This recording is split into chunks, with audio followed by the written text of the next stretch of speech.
que é Tu B'Shvat? Pouca gente comemora aqui no Brasil, principalmente por estar no meio das férias. Então as crianças não estão na escola aprendendo sobre isso. Mas é uma data muito significativa. Levanta muitas perguntas. Por que a gente comemora justamente Tu B'Shvat e não outros acontecimentos?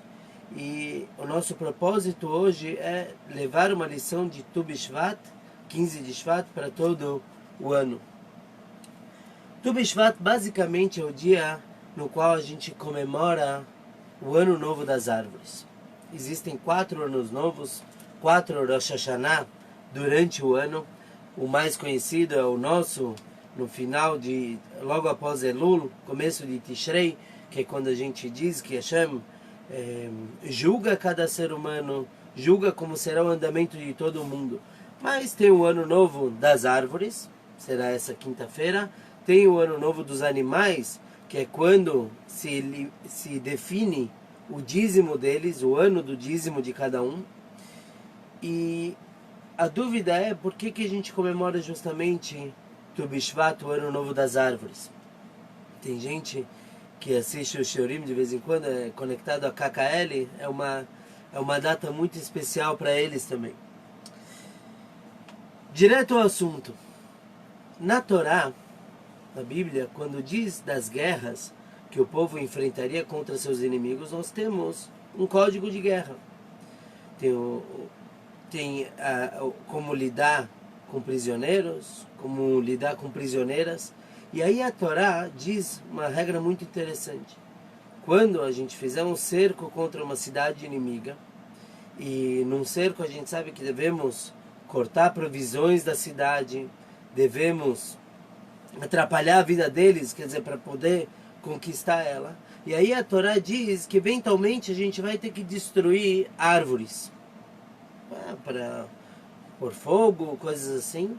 E aí a Torá proíbe destruir uma árvore frutífera. É proibido. Mesmo que eu precise para colocar fogo ou para construir alguma coisa, eu não posso derrubar uma árvore frutífera. E a Torá diz o motivo, porque que Adam Etz Hasadeh, que o homem é a árvore do campo. O comentarista Rashi, ele põe uma pergunta lá. Ele diz que Adam Etz Hasadeh, porque o homem é a árvore do campo, querendo dizer que se eu vou batalhar contra seres humanos, por que eu vou destruir uma árvore? Afinal de contas, ela não é minha inimiga. Assim mesmo, a interpretação comum do que consta na Torá é que a árvore é comparada ao homem, que Adam Etz Hasadeh, que o homem é a árvore do campo. Então, obviamente, isso leva a algumas perguntas. Por que o homem é comparado justamente à árvore? Por que não aos animais ou ao mineral? E o que a Torá quer dizer com isso? O que eu devo aprender para a minha vida? Afinal de contas, Torá, como o nome da Bíblia, Torá, não quer dizer apenas um livro de histórias. Torá vem da linguagem de orá, de ensinamentos. Então, que ensinamento eu posso ter me comparando a uma árvore? Com relação às próprias árvores, temos várias leis. Todo mundo conhece o dízimo, por exemplo. Quando eu planto um campo de trigo, eu tenho que deixar 10% para os sacerdotes. Tem muitos detalhes que não é agora o momento de entrar neles, mas com relação aos próprios produtos da terra, temos várias leis de como lidar. Tem a parte que deixamos para os pobres, tem a parte que deixamos para que os pobres venham buscar, etc. Tem uma lei muito interessante de que quando eu planto uma árvore, quando qualquer um planta uma árvore, eu não posso consumir dela durante os 3 primeiros anos. 3 anos eu não consumo nada dela. No 4º ano, na época do templo, se levava para Jerusalém para comer lá, e a partir do 5º ano era liberado. Agora tem uma lei muito interessante. Isso a gente falou que a Torá não deixa eu cortar uma árvore frutífera. Tudo bem.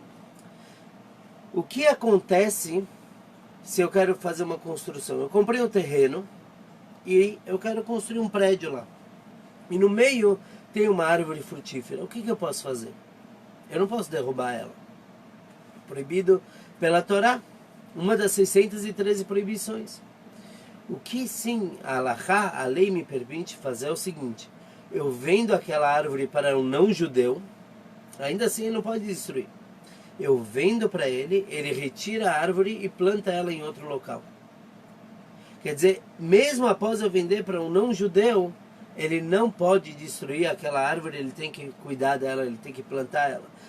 Tamanho é o carinho que a Torá tem pelas árvores. Isso, obviamente, deve fazer a gente pensar sobre consciência ecológica e tudo isso, tudo que acontece na floresta, destruição. Quanto carinho, quanto amor a Torá tem pelas árvores, então quanto mais nós devemos cuidar. O Talmud ele traz uma história que certa vez Rabbi Hanina, infelizmente, perdeu um dos seus filhos e toda a comunidade foi lá para consolar o rabino. E num dado momento ele falou: eu sei por que meu filho morreu.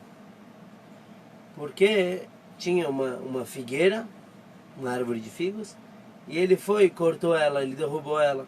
Então assim como ele derrubou a árvore, Deus puniu ele com a morte. Obviamente que não é esse o castigo que consta na Torá. Na verdade, a Torá não menciona qual é o castigo por destruir uma árvore. Mas ainda assim, devemos ter cuidado. Quando a árvore é frutífera, não cortar ela. Ela tem muito a produzir. Então, a Torá quer dizer que se com uma árvore eu tenho que cuidar a esse nível, quanto mais eu tenho que cuidar de uma outra pessoa. Uma outra pessoa também tem muito a produzir. Mas isso é uma lição muito leve, por assim dizer, da Torá. A Torá já proíbe assassinato, a Torá já ordena ajudar uma pessoa que esteja em um momento de desespero. O que a Torá quer tirar das árvores?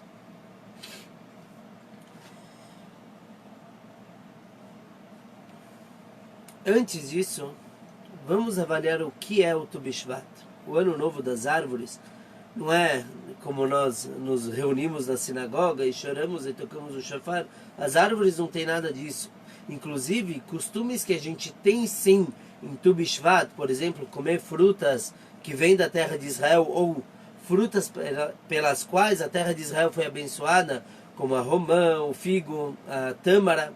Isso são costumes que não vieram da terra de Israel. Os judeus da diáspora, os sábios que não moravam em Israel, definiram que no dia 15 de Shvat se comessem dessas frutas para lembrar a terra de Israel, para louvar a terra de Israel. Mas isso não vem da terra de Israel. O que sim tem a ver o Ano Novo das Árvores é com a questão que eu mencionei do terceiro ano da árvore, a mitzvah de Orlá, a proibição de consumir dela. Quando que eu sei o aniversário da árvore? Uma pessoa que plantou um pomar inteiro, 10 árvores, 10 macieiras, 10 pereiras. Como ele sabe quando ele pode colher de cada uma? Afinal de contas, não se plantam todas uma vez, ou às vezes ele plantou uma parte do campo num dia e outra em outro dia. Quando que se contam os 3 anos? Então, a Halachá define que é a partir do Tu B'Shvat, do Ano Novo das Árvores. Então, não importa realmente quando que a árvore começou a despontar, se foi no mês de Adar ou no mês de Iyar. Não, eu vou contar isso em Tu B'Shvat. Então, 3 anos, 3 Tu B'Shvat, eu vou saber que a árvore já tem 3 anos. Agora, se a Torá já quer me comparar, já quer comparar o ser humano com algo inferior a ele, para dar alguma lição, por que não comparar com os animais? Por que a Torá não diz que o animal do campo, o homem é o animal do campo? Se a gente apreciar na Torá, procurar, a gente vai ver várias vezes que somos comparados com animais. O nosso patriarca Yaakov, ele abençoou seus filhos, alguns deles comparando com animais, por exemplo, Judá como o leão, Binyamin como um lobo. Tem vários casos assim, inclusive tem animais que nós damos nomes de pessoas como o nome dos animais. Zeev, Dov, Ariel, tudo isso são nomes de animais. Por que a Torá não buscou comparar a gente com eles? E se a Torá quer descer o nível bastante, quer dizer, comparar a gente com algo muito inferior, compara com o mundo mineral, que é o primeiro mundo dos 4 categorias que existem no mundo. O mineral é o inferior. Por que a Torá não comparou a gente com o mineral? E não seria algo muito liviano falar isso. Ah, compara com algo inferior. Tem coisas na Torá que são comparadas com o mineral. Por exemplo, a própria Torá na Kabbalah é comparada com a água, que veio de cima, vem de cima para baixo, assim como a Torá, a água flui assim. Deus é comparado com o mundo mineral. Nós falamos a reza Tzur Israel, a rocha do povo judeu.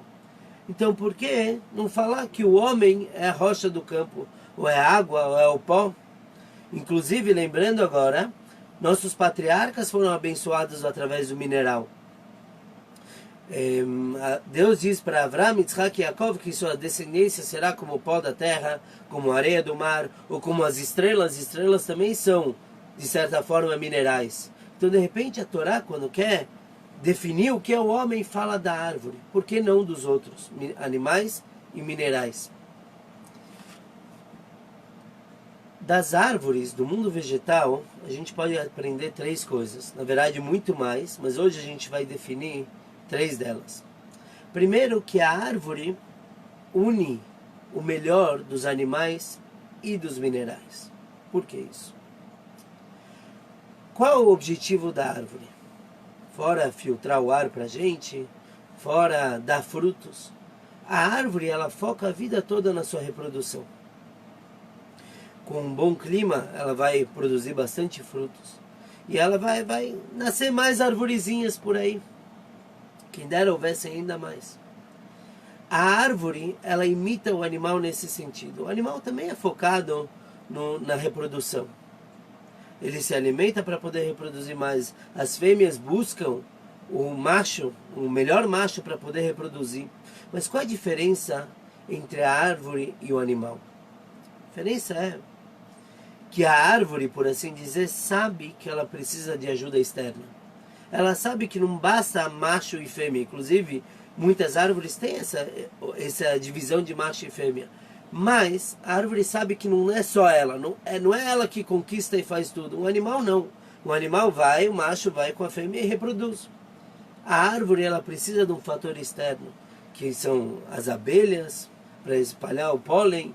São pássaros que vão comer dos frutos e derramar, espalhar as sementes. É o vento que vai ajudar a reproduzir.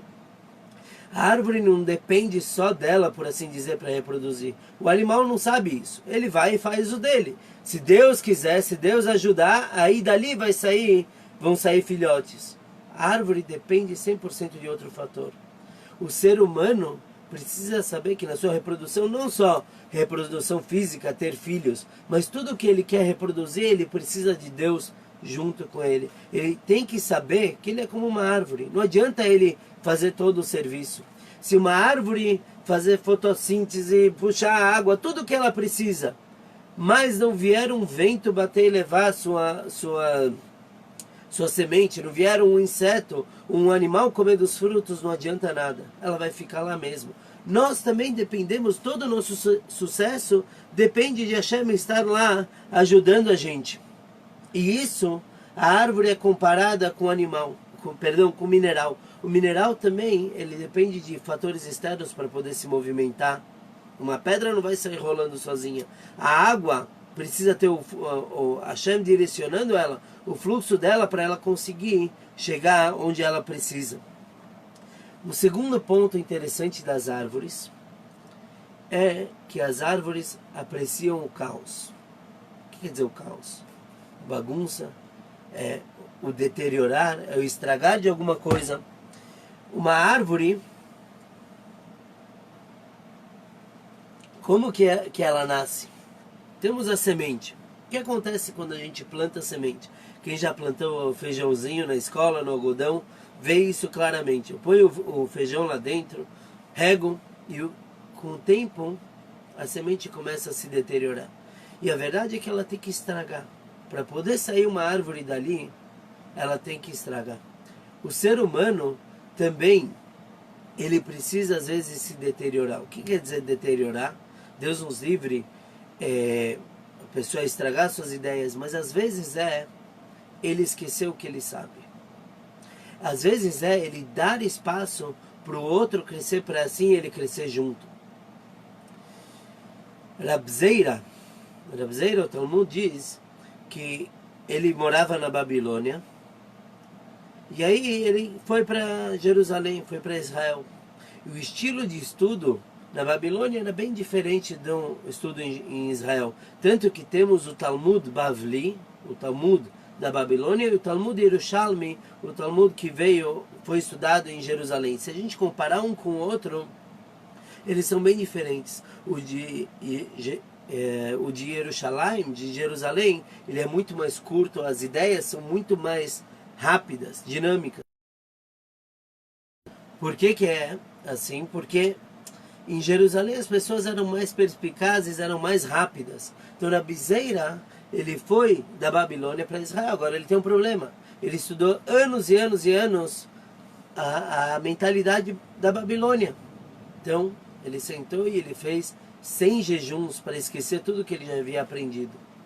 Por que isso? Porque para ele poder progredir em Jerusalém, ele tinha que esquecer o que ele sabia antes. Obviamente ele não esqueceu a Torá, mas o jeito de estudo, ele teve que mudar aquilo. Numa empresa, uma pessoa que quer se dar bem numa empresa, a pior coisa que ele pode fazer é entrar na empresa, falar, olha, eu sou formado, eu sou PhD e não sei o quê, e as coisas vão ser do meu jeito. Não funciona mais assim. Para uma empresa poder progredir, precisamos de todos com as suas capacidades se unindo. Então, isso na Torá, na Kabbalah, é chamado de bitul, autoanulação. Não quer dizer que eu vou deixar de ser quem eu sou, mas eu vou dar espaço para o outro. A mesma coisa num relacionamento, num casamento. Cada um, ele tem que se ver como uma semente plantada. Ele tem que saber que, embora ele se construiu durante toda a sua adolescência, a sua juventude, agora é a hora de esquecer um pouquinho aquilo, dar espaço para o outro, para ele mesmo poder crescer. Um depende do outro, e a mesma coisa serve na educação. Na educação, quando a gente entra como alunos, todos nós somos alunos, quando a gente entra para estudar, não adianta encarar o professor e pensar que sabe mais, ou ficar pensando nas próprias perguntas. Primeiro a gente deixa a semente lá, estragando, por assim dizer, esquecendo de si mesmo. E aí a pessoa está pronta para poder adquirir muito mais cultura depois disso. E depois sim, ele mais crescido vai conseguir analisar tudo o que ele escutou. E uma terceira lição que a gente tira das árvores, que Adam Etz Hasadeh, que o homem é a árvore do campo, é que, diferentemente dos animais, ambos têm que ser cuidados. Deus me livre, eu não estou falando que a gente não tem que cuidar dos animais, mas Hashem criou os animais de uma forma muito independente. A gente falou da reprodução, que a árvore depende muito mais de Hashem, de fatores externos, mas vamos analisar um animal nascendo. A gente vê uma vaquinha nascendo, tem vídeo de girafa nascendo. O que acontece poucos minutos ou poucas horas depois que eles nasceram? Eles já estão sabendo andar, muitos já estão sabendo se alimentar sozinho, ou eles já têm um instinto de como amamentar da mãe. É tudo muito rápido. Quando as parteiras no Egito, as parteiras foram acusadas pelo faraó de não cumprir com o decreto dele. O faraó ordenou que as parteiras matassem os bebês. E aí o que elas replicam para o faraó? Elas dizem o seguinte: querido rei, as judias são como animais. Por quê? Porque a gente chega lá para fazer o parto e o bebê já nasceu, já está no colo da mãe, a gente já não pode fazer mais nada. Assim são os animais, eles são completamente independentes.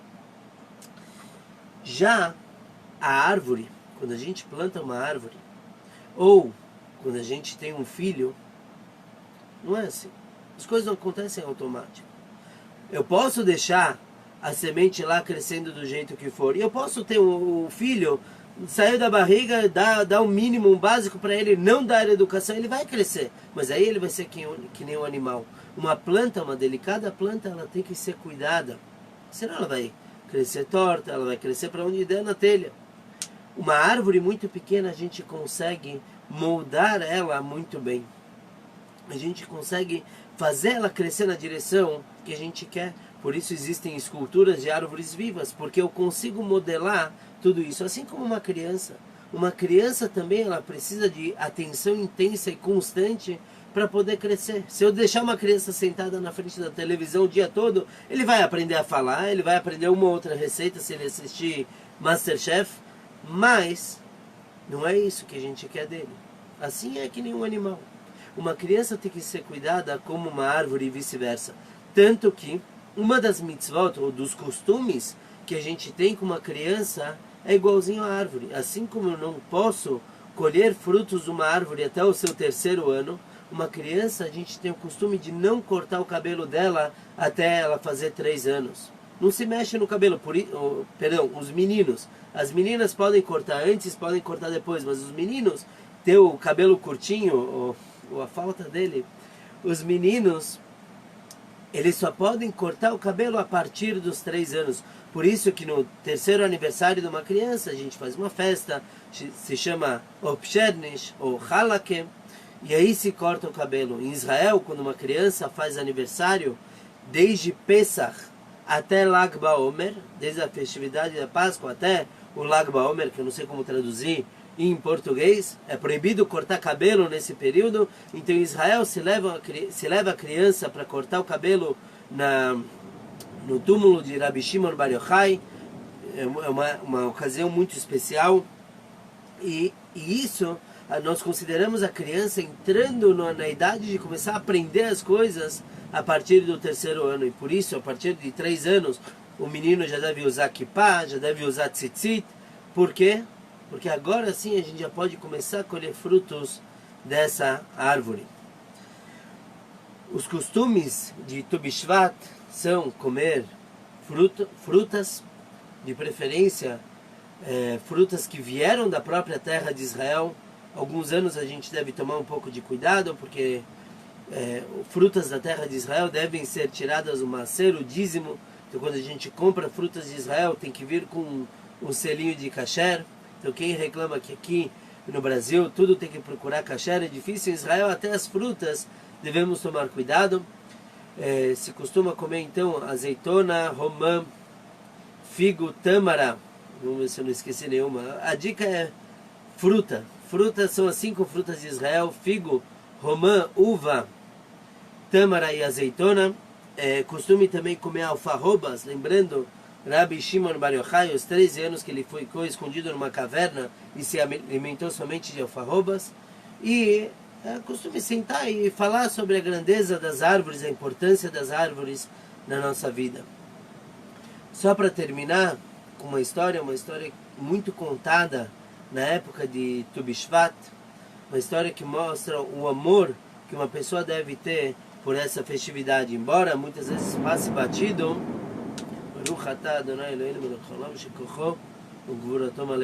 Essa é uma bênção que se faz quando se escuta um trovão.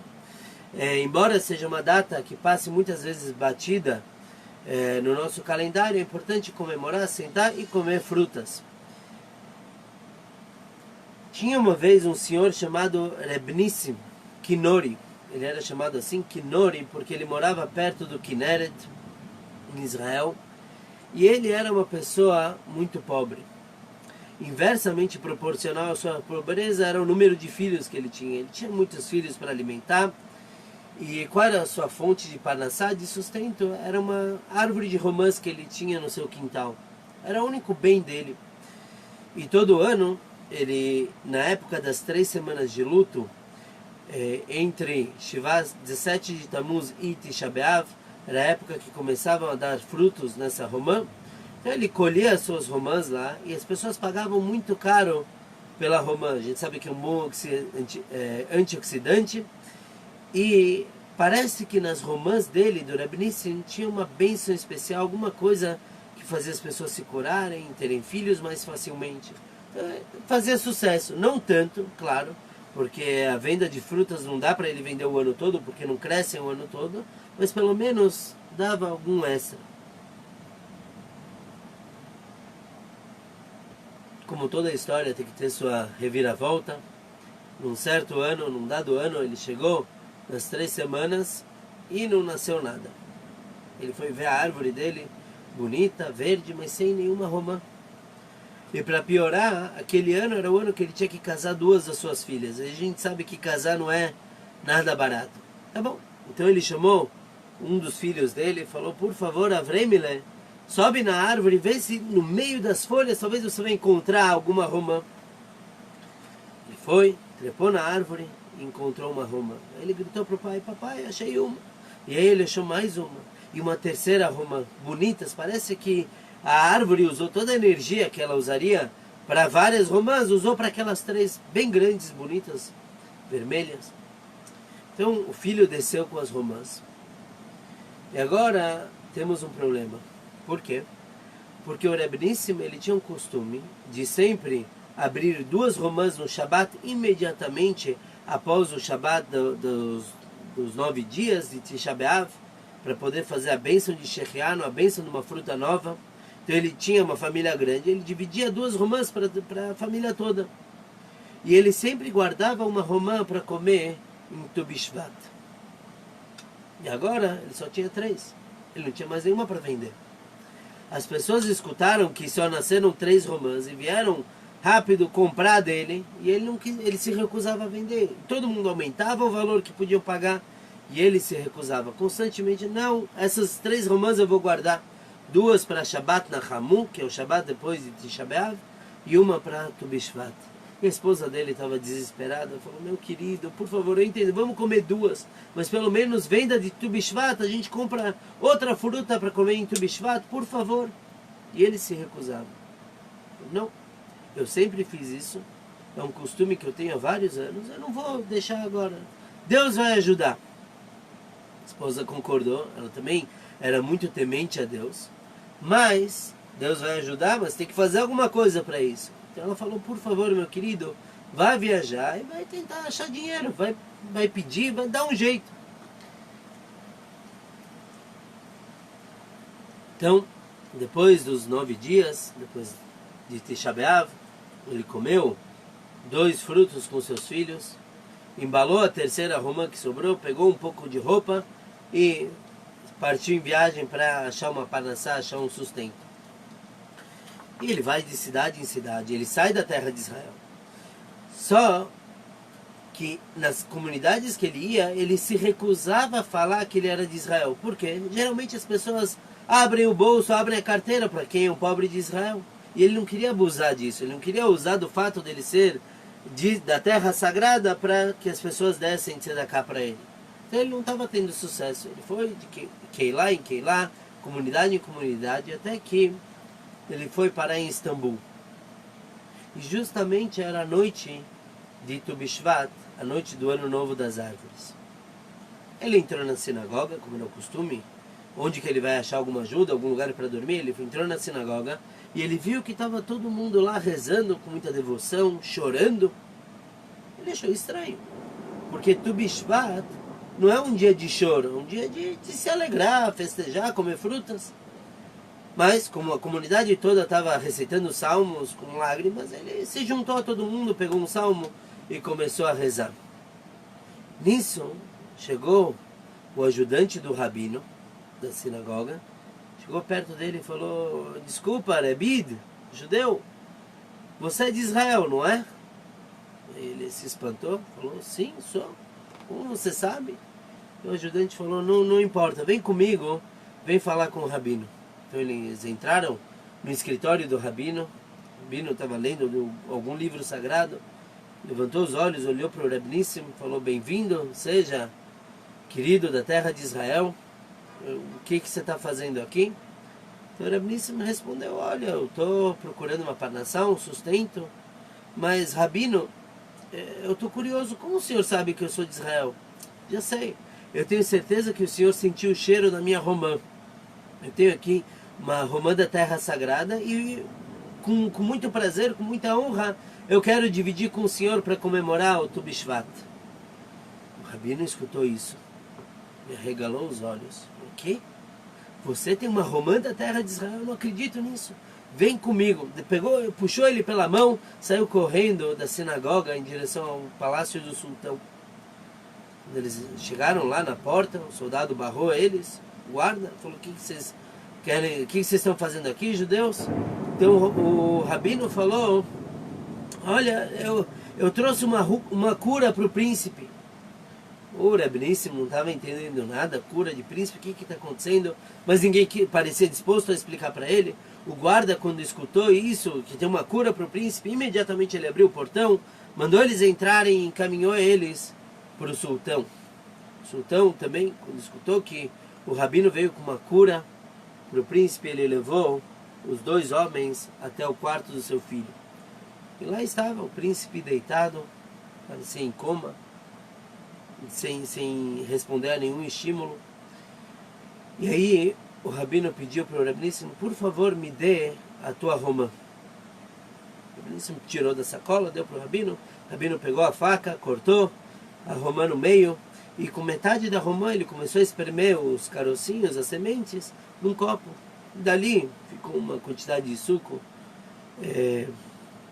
valiosa lá, e o rabino começou a derramar aquele suco na boca do príncipe. E conforme ele ia derramando, a cor ia voltando para o príncipe pálido. E de repente o príncipe começou a se mexer, a respirar melhor, até que quando terminou o suco, o príncipe já estava sentado e aparentava estar bem sadio. O sultão então chamou o rabino e o Rebníssimo, falou, chorando, ele falou, como eu tenho a agradecer a vocês, o decreto contra os judeus está cancelado e eu dou para vocês um pagamento. Ele deu um tesouro considerável, uma fortuna considerável para o rabino e para o Rebníssimo, uma sacola cheia de moedas. O Rebníssimo já estava completamente atordoado, ele não entendeu o que está acontecendo aqui. O rabino levou ele para o escritório e falou, vamos conversar agora, deixa eu contar o que está acontecendo. Realmente, quando você entrou na sinagoga, eu senti que alguém da terra de Israel tinha entrado. O rabino era um grande cabalista, ele tinha sensibilidade para essas coisas. E aí, o rabino contou, nós, os judeus de Istambul, estávamos em um grave perigo. Por quê? Porque quando o príncipe adoeceu, os antissemitas da corte convenceram o sultão de que os judeus são culpados. Como sempre, a gente leva a culpa por absolutamente tudo. Então os judeus são culpados, eles devem ter amaldiçoado o príncipe, eles devem ter rezado para o príncipe morrer. E aí o sultão se convenceu disso. Então ele falou, olha, se meu filho não se curar até tal data, todos os judeus vão ser expulsos de Istambul. Não quero saber. Vão sair com a roupa do corpo e mais nada. Então imagine você, Rebníssimo, como os judeus estavam preocupados, sem saber para onde vão, sem ter cura nenhuma, porque não é nossa culpa. E aí, ontem à noite, na noite de Tu B'Shvat, 15 de Shvat, eu estava estudando na Kabbalah sobre as frutas da terra de Israel. Estava lendo o texto e me aprofundando. E de repente, quando eu cheguei nas romãs, no texto, a palavra romãs estava me atraindo atenção demais. É como se meus olhos estivessem presos nela. Romãs em hebraico é rimonim. E aí, não sei porquê, da minha cabeça, vieram algumas palavras. Rimonim é o acróstico de Refuat Melech Ubeno, Nissim Yavim Meherá. A cura do rei e seu filho, Nissim, milagres, virão rapidamente. Nissim, milagres, também era o nome do Rebníssimo. Então o rabino falou, eu sabia que a cura ia vir através de romãs. Quando eu senti que alguém da terra de Israel veio aqui na sinagoga, eu senti que o começo da nossa salvação estava já aqui. Quando você me falou que você tinha rimonim, você tinha uma romã, aí eu já tive certeza, não precisei perguntar para ninguém, nem consultar nenhum livro, porque eu sabia que de você viria a salvação. Pega aqui essa fortuna toda e leva para casa, teu problema está resolvido. E realmente quando o Rebníssimo chegou novamente perto do Kinneret, lá na sua casinha, ele foi recebido por sua família e pela sua árvore cheia de romãs fora de época, mas muito saborosas. Vamos aproveitar então Tu B'Shvat, a data do Ano Novo das Árvores, para nos conectarmos mais. Afinal de contas, a força da árvore não é o seu tronco, não são os galhos, folhas e frutas, mas sim sua raiz. Nós também, a nossa força depende da nossa raiz. Explicado na Kabbalah que a raiz da nossa alma é o nível de Yehidá, é o nível superior, é o nível que está conectado com Deus. Vamos nos conectar com nossas raízes, com nossa identidade judaica, com nossa alma, e com certeza podem vir ventos e tempestades que não poderão remover a gente do nosso lugar, nunca nos derrubar, e que possamos ter em Tu Bishvat muita saúde para todos, muita alegria, e que todos aqueles que precisam de cura se curem brevemente.